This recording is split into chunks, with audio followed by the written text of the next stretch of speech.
في مدخل الحمراء كان لقاؤنا، ما أطيب اللقيا بلا ميعاد، عينان سوداوان في حجريهما تتوالد الأبعاد من أبعادي. هل أنت إسبانية؟ سألتها، قالت وفي غرناطة ميلادي.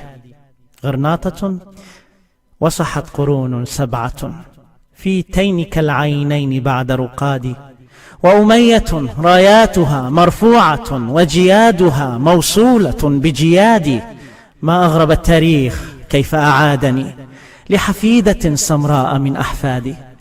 وجه دمشقي رأيت خلاله أجفان بلقيس وجيد سعادي، ورأيت منزلنا القديم وحجرة كانت بها أمي تمد وسادي، والياسمينة رصعت بنجومها والبركة الذهبية الإنشاد. ودمشق أين تكون؟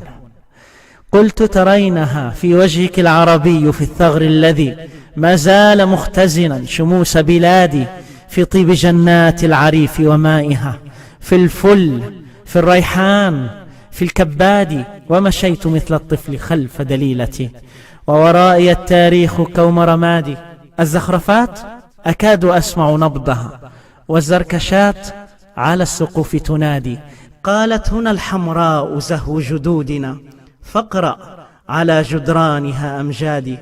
أمجادها أمجادها.